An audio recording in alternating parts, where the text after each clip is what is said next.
बिस्मिल्लाहिर्रहमानिर्रहीम। अस्सलाम वालेकुम माय डियर स्टूडेंट्स, मैं हूं आपका physics teacher Fawad Tahir Kaikaus. Welcome to Spire group of colleges online classes. Students, आज हम लेक्चर 16 स्टार्ट करने लगे हैं। लेक्चर 16 में हम लोगों ने इक्विलिब्रियम ऑफ फोर्सेस को एग्जांपल्स की मदद से क्लियर करना है। लास्ट लेक्चर में हम लोगों ने इक्विलिब्रियम ऑफ फोर्सेस के बारे में पढ़ा, इक्विलिब्रियम के बारे में पढ़ा कि ये क्या होता है। मैंने बहुत इंपॉर्टेंट पॉइंट्स डिस्कस किए थे। आज का लेक्चर स्टार्ट करने से पहले मैं थोड़ा सा आपको रिकॉल करवा दूं इक्विलिब्रियम के बारे में कि इक्विलिब्रियम का मैंने आपको एक शॉर्टकट बताया था। बस ये जहन में रखना है कि बॉडी का एक्सेलरेशन ज़ीरो होना चाहिए। बॉडी रेस्ट पे भी हो सकती है और बॉडी कांस्टेंट वेलोसिटी के साथ भी मूव कर सकती है, क्योंकि इन दो सर्कमस्टांसेस में बॉडी का एक्सेलरेशन ज़ीरो होता है।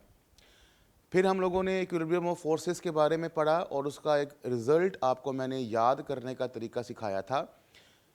फर्स्ट कंडीशन ऑफ इक्विलिब्रियम के बारे में, sum of all the forces acting on a body is zero. Examples के साथ हमने इसको पढ़ा और मैंने एंड में आपको एक शॉर्टकट सिखाया कि अगर फर्स्ट कंडीशन सेटिस्फाई हो रही है तो आपको हॉरिजॉन्टल फोर्सेस और वर्टिकल फोर्सेस को फाइंड आउट करना है। यानी कि ऊपर वाली फोर्स नीचे वाली फोर्स के बराबर, राइट वाली फोर्स लेफ्ट वाली फोर्स के बराबर। वैसे तो आपने ये लिखना नहीं, मैंने आपको सिर्फ याद करने का तरीका बताया था। और ये कैसे मालूम करेंगे, उसके लिए हम लोगों ने इस चैप्टर में एक टेक्निक सीखी थी कि फोर्सेस या वेक्टर्स अगर एंगल बना रही हैं 0, 90, 180, 270 के अलावा, तो हम उसको कंपोनेंट्स में रिजॉल्व कर देंगे। तो स्टूडेंट्स, ये सारी बातें आप लोगों ने जहन में रखनी हैं और हम इससे रिलेटेड कोई भी एग्जांपल या कोई भी न्यूमेरिकल करते हैं तो बहुत ही आसान हो जाता है। मैं आपको बताता चलूं कि इस आर्टिकल की जो एग्जांपल्स हैं उनमें डायग्राम बहुत मैटर करती है।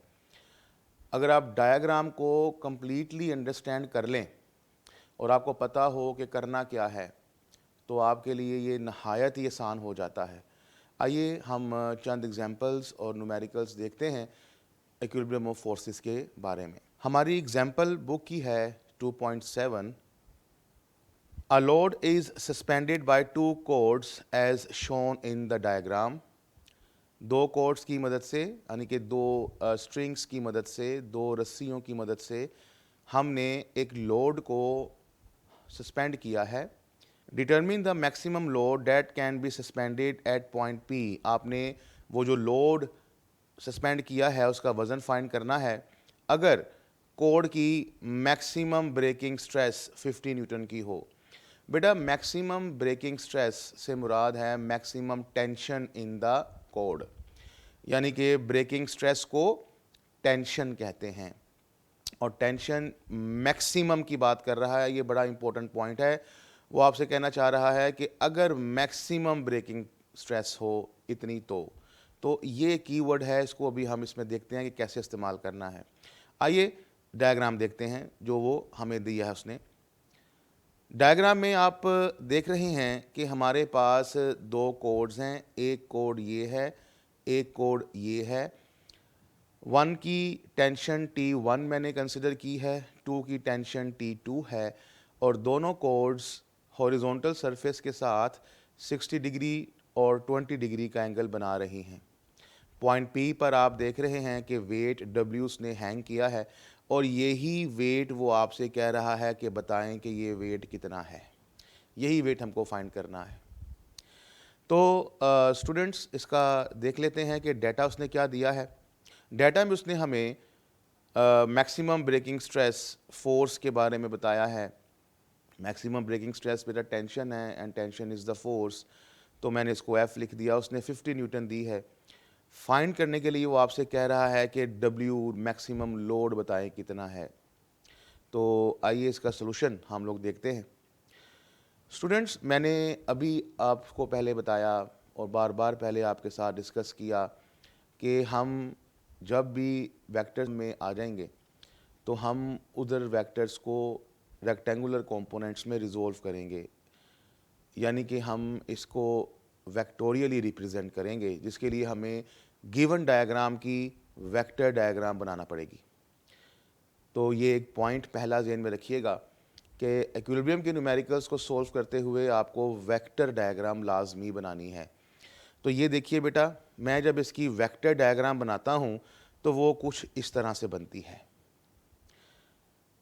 रेड कलर में कोड 1 की टेंशन T1, येलो कलर में कोड 2 की टेंशन T2 और ब्लैक में वेट W। अब हमें मालूम है कि ये किसी न किसी एंगल पे लग रही हैं T1 और T2। तो इसका सलूशन आसानी से हम कैसे कर सकते हैं कि रेक्टेंगुलर कंपोनेंट्स में इसको डिवाइड कर दिया जाए। तो आइए हम T1 और T2 को रेक्टेंगुलर कंपोनेंट्स में डिवाइड करते हैं। स्टूडेंट्स, यहाँ पर मैंने W जो कि एक वेक्टर है, वेट, मैंने इसको कंपोनेंट में डिवाइड नहीं करना बिकॉज ये एक 270 डिग्री की एंगल पे लग रही है। तो मैंने पहले भी आपको बताया, इनके ऊपर अगर लग रही होगी, इन शॉर्ट हॉरिजॉन्टल या वर्टिकल फोर्सेस लग रही होंगी, उनको रिजोल्व करने की ज़रूरत नहीं होती। तो आइए T1 को देखते हैं। जब हम कंपोनेंट्स में रिजोल्व करते हैं तो ये मेरे पास T1 का y कंपोनेंट आ जाता है, ये T1 का x कंपोनेंट। ऐसे ही T2 का y कंपोनेंट ये है, T2 का x कंपोनेंट ये है। अब चूंकि आपको पता है T1 एंगल 60 डिग्री बना रही है, T2 एंगल 20 डिग्री बना रही है, तो इस तरह से हमारे पास इसकी एक वेक्टर डायग्राम बन जाती है। बहुत ही ध्यान से इसको समझना है। तो वेक्टर डायग्राम बनाना आप लोगों ने सीख लिया। बेटा, हमारे पास फर्स्ट कंडीशन ऑफ इक्विलिब्रियम का, चूंकि ये न्यूमेरिकल है, तो फर्स्ट कंडीशन ऑफ इक्विलिब्रियम में हमें मालूम है कि sum of all the forces acting on a body is 0, यानी कि समेशन F इक्वल्स टू 0। और आप लोगों को हम बता चुके हैं, आप लोग जानते भी हैं कि sum of all the forces 0 का मतलब है कि जितनी भी x एक्सिस पे लग रही हैं उनका सम 0, यानी कि लेफ्टवर्ड इक्वल्स टू राइटवर्ड, और जितनी भी y एक्सिस पे लग रही हैं उनका सम 0, यानी कि अपवर्ड इक्वल्स टू डाउनवर्ड। तो ये अब हम अप्लाई करने लगे हैं, बहुत ही ध्यान से आप लोगों ने देखना है। ये है वो डायग्राम जो हमने रेक्टेंगुलर कंपोनेंट्स में रिजोल्व करने के बाद बनाई। अब मैं इसके ऊपर sum of all the forces along y axis equals to 0, यानी कि summation Fy equals to 0 apply करने लगा हूँ। इट मीन्स कि मुझे अपवर्ड फोर्सेस और डाउनवर्ड फोर्सेस को देखना है कि वो कौन कौन सी हैं। डायग्राम बेटा ध्यान से देखिएगा, वर्टिकल पे लगने वाली फोर्सेस कौन कौन सी हैं। एक ये फोर्स है जो कि वर्टिकल अपवर्ड लग रही है, एक ये फोर्स है जो वर्टिकल अपवर्ड लग रही है, और एक ये फोर्स है जो वर्टिकली डाउनवर्ड लग रही है। तो उसका मतलब ये हो गया कि ऊपर वाली फोर्सेस हमारे पास 2 हैं और नीचे वाली फोर्स हमारे पास 1 है। तो लिहाजा ऊपर वाली फोर्सेस का sum T1y plus T2y equal to आ जाएगा नीचे लगने वाली फोर्स के बराबर, यानी कि वेट के बराबर। तो हम इसको ऐसे लिख लेते हैं। ठीक है बेटा, ऊपर लगने वाली फोर्सेस T1y और T2y हैं, नीचे लगने वाली फोर्स W है, लिहाजा दोनों बराबर हो जाएंगे। T1y आप जानते हैं T1 साइन थीटा, तो मैं यहाँ पर T1y को T1 साइन थीटा लिखता हूँ, और थीटा चूँकि ये 60 डिग्री बना रहा है तो मैंने यहाँ पर T1 साइन 60 लिख दिया। T2y equals to T2 sine theta होगा, तो थीटा T2 20 डिग्री बना रहा है तो मैंने T2 साइन 20 डिग्री लिख दिया। वेट जो कि डाउनवर्ड लग रहा है ये आपको मालूम करना है, लिहाजा मैंने इस इक्वेशन को इक्वेशन नंबर 1 कह दिया। तो बेटा फर्स्ट कंडीशन को अप्लाई करते हुए मैं यहाँ तक पहुँच गया कि मुझे पता लग गया वेट निकालना है तो मुझे T1 और T2 फाइंड करना पड़ेंगी। अब हम फर्स्ट कंडीशन का दूसरा हिस्सा अप्लाई करते हैं, समेशन Fx इक्वल्स टू 0। उसी डायग्राम पर बेटा जब हम summation Fx equals to 0 apply करते हैं तो हमें रिक्वायर्ड है हॉरिजॉन्टल फोर्सेस, यानी कि लेफ्टवर्ड इक्वल्स टू राइटवर्ड। बेटा अगर मैं डायग्राम को देखूं लेफ्ट वर्ड लगने वाली फोर्स T1x है, राइट वर्ड लगने वाली फोर्स T2x है, तो ये दोनों एक दूसरे के बराबर हो जाएंगी क्योंकि इनके अलावा और हॉरिजॉन्टल फोर्सेस है ही कोई नहीं। अब T1x T1 cos theta, T2x T2 cos theta. अब T1x को मैं T1 cos 60 कर दूंगा बिकॉज आपको पता है कि वो 60 डिग्री एंगल बना रहा है, और T2x को T2 cos 20 डिग्री।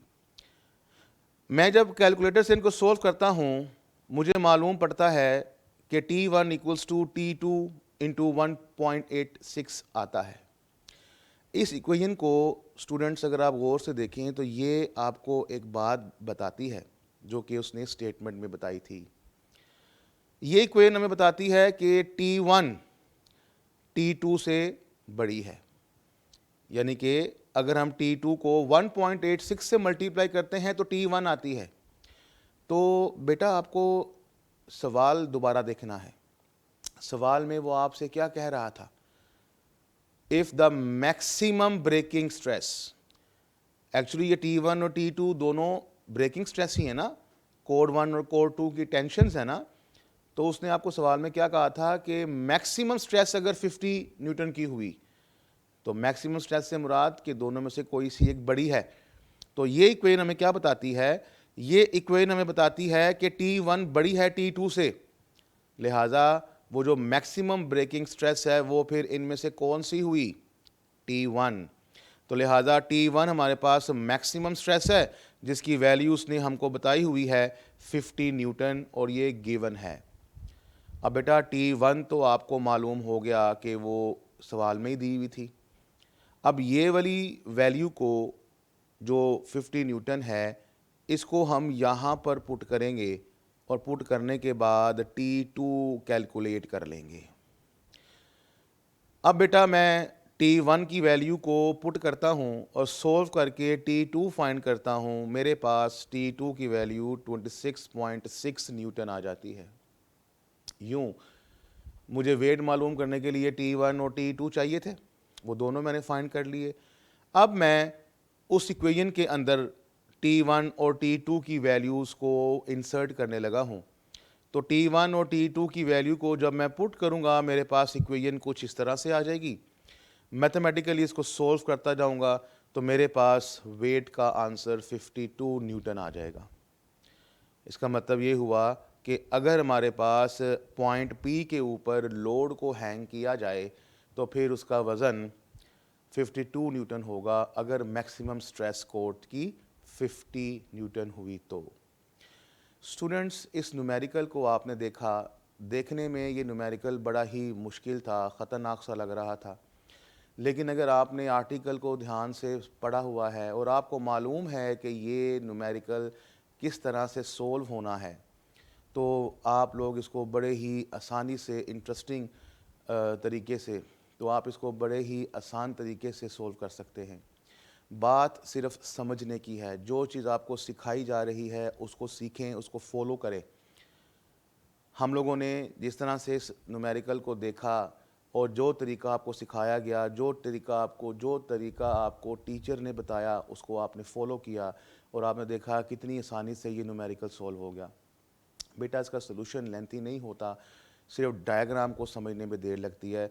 तो आपने जब भी इक्विलिब्रियम के साथ डील करना है हमेशा उसकी डायग्राम को बहुत फोकस करना है। तो स्टूडेंट अब हम इसको एक और एग्जांपल के साथ पढ़ते हैं। नेक्स्ट एग्जांपल देखते हैं। ये आपकी बुक की प्रॉब्लम है जी 2.15 और बड़ी ही अहम प्रॉब्लम है। वो आपसे कहता है कि 10 न्यूटन का लोड है, उसको क्लॉथ लाइन के साथ सस्पेंड किया गया है। क्लॉथ लाइन मींस एक रस्सी है। जब आप उस 10 न्यूटन के लोड को सस्पेंड करते हैं तो वो जो क्लॉथ लाइन है उसके अंदर बेंडिंग आ जाती है और वो हॉरिजॉन्टल सरफेस के साथ 15 डिग्री का एंगल बनाती है। आपने बताना है कि वो क्लॉथ लाइन के अंदर टेंशन कितनी है। देखिए ये है हमारे पास एक क्लॉथ लाइन, यानी कि एक रस्सी है, कपड़े जिस पे आप डालते हैं, यूँ समझ लीजिए। ये दोनों तरफ से यहाँ से भी इसको हैंग बांधा हुआ है यहाँ से भी इसको बांधा हुआ है। तो ये जब आप इसके ऊपर इधर लोड को हैंग कर देंगे ऐसे, तो ये लोड हैंग होने के बाद क्या ये रस्सी इस तरह से रह पाएगी? नहीं ना। तो फिर जब आप ये वेट को हैंग यहाँ पे कर देंगे तो फिर ये रस्सी जो कि इस हालत में थी वो अब बेंड होकर कुछ इस तरह से हो जाएगी। ठीक है मेरा बेटा, सवाल को अंडरस्टैंड करना है। मेरी एक आदत है बेटा कि वो न्यूमेरिकल में, वो अपने सवाल में जो कह रहा होता है ना, मैं वो करता रहता हूँ। मेरे लिए खुद ही रास्ते निकलते रहते हैं, इसलिए आप भी इसको फॉलो करें। उसने जो कहा हमने वो कर दिया, तो रस्सी इस तरह से हो जाएगी और फिर वो आपसे कहता है कि ये दोनों तरफ 15 डिग्री का एंगल बनाती हैं। आपको वो जो रस्सियों में टेंशन है, लेफ़्ट साइड वाली मैं T1 कह देता हूँ, राइट साइड वाली मैं T2 कह देता हूँ, वो यही आपसे कह रहा है कि ये वाली टेंशन और ये वाली टेंशन ये मालूम करें कि ये टेंशन कितनी कितनी है। आप देख रहे हैं कि डायग्राम मिलती जुलती है प्रीवियस एग्जाम्पल से, तो आपके जहन में आ गया होगा कि आपने क्या क्या करना है। सबसे पहले क्या करना है, वेक्टर डायग्राम बनानी है, और फिर रेक्टेंगुलर कंपोनेंट्स बनाने हैं, और फिर हॉरिजॉन्टल फोर्सेस और वर्टिकल फोर्सेस ढूंढ के फर्स्ट कंडीशन अप्लाई कर देनी है। So simple. आइए देखते हैं। डाटा में वो हमें बताते हैं फोर्स यहाँ पे गिवन है 10 न्यूटन, और एंगल उसने आपको दिया है 15 डिग्री। फाइंड आपने क्या करना है, क्लॉथ लाइन की टेंशन। तो मेरा बेटा अब हम क्लॉथ लाइन में टेंशन को फाइंड करने के लिए, जैसे कि आपको मालूम है, वेक्टर डायग्राम बनानी पड़ेगी। हमने वेक्टर डायग्राम बनाई और वो T1 ये है, T2 रेड कलर में और वेट ब्लैक कलर में। ये आपकी वेक्टर डायग्राम बन गई। फिर आपने क्या करना था, रेक्टेंगुलर कंपोनेंट्स बनाने थे। किस किस के, T1 और T2 के। W के बनाएंगे नहीं? Very good. अब T1 के कंपोनेंट्स बनाने के लिए हमें y कंपोनेंट बनाना पड़ेगा, x कंपोनेंट बनाना पड़ेगा। एंगल कितना बना रही है, 15 डिग्री। T2 का भी y कंपोनेंट बनाना पड़ेगा, x कंपोनेंट बनाना पड़ेगा। एंगल कितना बना रहा है, 15 डिग्री। तो इस तरह से आपके पास इसकी वेक्टर डायग्राम आ गई। अब अगर आप वेक्टर डायग्राम को देखें तो आप बड़ा क्लियरली कह सकते हैं सर कि ये वाली फोर्स और ये वाली फोर्स दोनों अपवर्ड हैं, ये वाली फोर्स डाउनवर्ड है। तो ऊपर वाली फोर्सेस का सम नीचे वाली फोर्स के बराबर। ये वाली फोर्स और ये वाली फोर्स राइटवर्ड और लेफ्टवर्ड है, तो हॉरिजॉन्टल फोर्सेस एक दूसरे के बराबर आ जाएंगी। तो बस बेटा काम आसान हो गया। बिल्कुल ऐसे ही आपने इसके ऊपर फर्स्ट कंडीशन को अप्लाई करते हुए summation F X equals to 0 करना है और summation F Y equals to 0 करना है। समेशन एफ एक्स 0 का मतलब leftward forces equals to rightward forces. Summation F Y का मतलब upward force equals to downward force. तो डायग्राम को देखते जाएं मेरा बेटा फटाफट और वैल्यूज़ लगाते जाएं। आपको पता है कि लेफ्टवर्ड फोर्स T1x है, राइटवर्ड फोर्स T2x है। T1x T1 cos 15 degree, T2x T2 cos 15 degree. आप अगर देखें cos 15 डिग्री दोनों साइड से कैंसिल हो जाएंगे, T1 इक्वल्स टू T2 आ जाएगा, यानी कि दोनों टेंशन्स एक दूसरे के इक्वल हैं। अब बेटा जब ये इक्वल है तो हम इनको 1 और 2 करने की बजाय सिंपल T कह देते हैं। तो लीजिए मैं इसको कह देता हूँ कि T1 और T2 दोनों T के बराबर हैं। तो समेशन एफ एक्स से हमको ये रिजल्ट मिल गया। आइए समेशन एफ वाई को अप्लाई करते हैं। Upward force T1y plus T2y, downward force only W। T1y T1 sine 15 degree, T2y T2 sine 15 degree, W है 10। आप देखें तो ये दोनों T1 और T2 दोनों के दोनों किसके बराबर हैं, T के बराबर हैं। तो हम यहाँ पर T 15 degree plus T 15 degree कर देते हैं इक्वल्स टू 10। दोनों को ऐड करेंगे तो 2 टाइम्स T साइन 15 डिग्री होगा, और हमारे पास कैलकुलेटर पे सॉल्व करेंगे तो इक्वल टू आ जाएगा 19.3 डिग्री। T यहाँ से निकालेंगे तो 10 डिवाइडेड बाई 2 साइन 15 डिग्री आएगा। कैलकुलेटर से इसको सॉल्व करेंगे तो आंसर आ जाएगा 19.3 न्यूटन। तो मेरा बेटा देखा आपने कितनी ही आसानी से आपने उस रस्सी की टेंशन जो है फाइंड कर ली। तो अगर आपको मालूम हो कि रास्ता क्या है तो आप मंजिल पर बड़े ही आसानी से पहुंच जाते हैं। तो मेरा बच्चा, आपने बहुत ही ध्यान से इस आर्टिकल को समझना है और जो जो आपको सिखाया है वो अप्लाई करते जाना है। बहुत ही आसान है, बहुत ही इंटरेस्टिंग है। स्टूडेंट्स इन न्यूमेरिकल से भागते हैं, इनको मुश्किल लगता है, हालांकि देखा जाए तो ये बहुत ही आसान, बहुत ही इंटरेस्टिंग है। सिर्फ एक ही चीज़ तो आपको करनी है।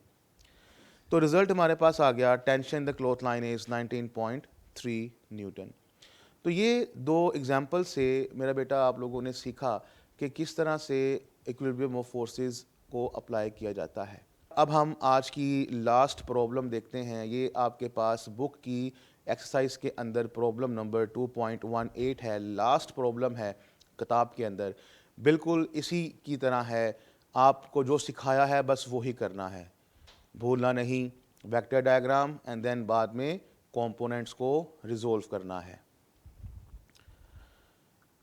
A uniform sphere of weight 10 Newton is held by a string attached to a frictionless wall. कहता है जी एक दीवार है, उसके साथ आपने 10 न्यूटन का स्फेयर को हैंग किया हुआ है और वो स्ट्रिंग जिसके साथ आपने बांधा है वो 30 डिग्री वॉल के साथ बना रही है। देखिए बेटा, ये हमारे पास दीवार है, इसके साथ हमने एक रस्सी ली और एक स्फेयर को बांध दिया जिसका वज़न W डाउनवर्ड है 10 न्यूटन, और वो जो एंगल बना रही है रस्सी दीवार के साथ वो 30 डिग्री है। यहाँ तक आपने फिर नोट किया, जो जो वो कह रहा था मैं वो किए जा रहा था। अब वो कहता है जी कि रस्सी के अंदर टेंशन है वो मालूम करें, यानी कि T, और दीवार के साथ जब बॉल लगा है तो दीवार उसके ऊपर फोर्स लगा रही होगी, यानी कि ये फोर्स। एक तो वो कहता है ये टेंशन मालूम करके बताएं और दूसरा बताएं कि वो फोर्स कितनी है जो दीवार लगा रही है। स्टेटमेंट को ध्यान से पढ़ लीजिएगा। Force exerted by the wall, not by the ball. तो वॉल अगर लगाएगी तो डेफिनेटली वो बॉल की तरफ ही होगी। तो लिहाजा हमारे पास यहाँ एक फोर्स F और टेंशन T आपको फाइंड करनी है। तो डाटा में बेटा उसने आपको वेट ऑफ द स्फेयर दिया W 10 न्यूटन, एंगल दे दिया थीटा 30 डिग्री। फाइंड आपको क्या करना है, tension in the string T, force exerted by the wall F। तो आइए अपना काम स्टार्ट करते हैं। बेटा फिर से वही वेक्टर डायग्राम बनेगी। वेक्टर डायग्राम बनाएंगे तो बेटा कुछ इस तरह से बनेगी, ठीक है। अब चूंकि आपको प्रैक्टिस हो गई है तो ये तीसरा न्यूमेरिकल है तो होपफुली आपको समझ आ जाएगा। तो बेटा ये वेक्टर डायग्राम बन गई। अब उसके बाद मुझे करना क्या है, मुझे कंपोनेंट्स बनाने हैं। अब यहाँ पर मेरे पास 3 वेक्टर्स हैं, एक tension T, force F, weight W। अब बेटा रूल्स के मुताबिक मुझे ना फोर्स को रिजोल्व करना है ना वेट को रिजोल्व करना है, because these are the horizontal and vertical forces. हाँ, टेंशन को रिजोल्व करना पड़ेगा क्योंकि टेंशन एंगल 30 डिग्री बना रही है। तो बेटा इसको रिजोल्व करने के लिए मैंने वेट की लाइन ऑफ एक्शन को थोड़ा सा एक्सटेंड कर दिया। ये आप देख रहे हैं, मैंने यहाँ पर वेट की लाइन को थोड़ा सा एक्सटेंड कर दिया ताकि मैं इसको सिंप्लीफाई कर सकूं। अब यहाँ पर आपको मैथमेटिक्स की थोड़ी सी मदद लेनी है कि कोरस्पॉन्डिंग एंगल्स इक्वल होते हैं अगर दो पैरेलल लाइंस को एक लाइन इंटरसेक्ट करती हुई जा रही हो। तो बेटा जो एंगल 30 ऊपर बन रहा है वही एंगल 30 यहाँ पर बनेगा, बिकॉज ये वाली लाइन और ये वाली लाइन पैरेलल है, इसको ये वाली लाइन इंटरसेक्ट करती हुई जा रही है, तो कोरस्पॉन्डिंग एंगल्स यहाँ पर और यहाँ पर सेम बनेंगे। अब आपको मालूम है कि एंगल के सामने वाली साइड परपेंडिकुलर होती है, तो ये वाला कंपोनेंट जो कि TY बनेगा, दूसरे वाला TX होगा। तो लीजिए बेटा हमारे पास कंपोनेंट्स रिजोल्व हो गए।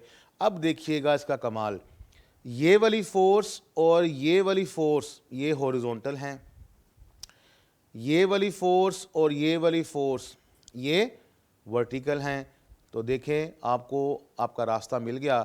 अब हम अपनी कंडीशन को अप्लाई करते हैं। हम लोग टेंशन को T सपोज किया है, फोर्स को F सपोज किया है। अब हम लोग फर्स्ट कंडीशन को अप्लाई करते हैं, summation Fx0 Fy0, leftward force equals to rightward force, upward force equals to downward force. तो आपको मालूम है कि लेफ्टवर्ड और राइटवर्ड फोर्सेस Ty और F हैं। Ty T sine 15 degree equals to F। अब आपको ना यहाँ पर टी पता है ना यहाँ पर एफ पता है, इसलिए हम एफ वाई पे मूव करते हैं। एफ वाई में upward force T x, downward force weight T x, हमारे पास टी कोस 30 वेट 10, यहाँ से कोस 30 वहाँ जाके डिवाइड होगा और सोल्व करेंगे, टेंशन आपके पास आ जाएगी 11.55 न्यूटन। तो बेटा इस तरह से वो जो टेंशन उसने फाइंड करने के लिए कहा था वो आपने फाइंड कर लिया। अब ये टेंशन की वैल्यू को हम लोग पुट करेंगे इधर। जब यहाँ पर हम लोग ये वैल्यू को पुट करेंगे तो हम कहेंगे 11.55 इंटू 0.5 यानी कि साइन 15.5 है, मल्टीप्लाई करेंगे तो फोर्स की वैल्यू आ जाएगी 5.8 न्यूटन। तो बेटा इस तरह से आपने रिजल्ट निकाला, टेंशन 11.55, फोर्स 5.8। तो आप लोगों ने ये 3 तरह के न्यूमेरिकल्स देखे जो कि इक्विलिब्रियम ऑफ फोर्सेस से रिलेटेड थे। आप लोगों ने नोट किया कि हमने तीनों के अंदर कोई डिफरेंट काम नहीं किया, सिर्फ एक ही सिनेरियो के साथ चले हैं। पहला काम वेक्टर डायग्राम बनाई, दूसरा काम कंपोनेंट्स को रिजोल्व किया और तीसरा काम फोर्सेस ऑफ इक्विलिब्रियम को अप्लाई कर दिया। तो स्टूडेंट्स इसकी बार बार प्रैक्टिस कीजिए। आज के इस लेक्चर में हमने इक्विलिब्रियम ऑफ फोर्सेस को इख्तिताम पजीर किया। नेक्स्ट लेक्चर में हम इंशाल्लाह अपना नया आर्टिकल स्टार्ट करेंगे। तब तक के लिए अपने टीचर को इजाज़त दीजिए। अल्लाह हाफिज़।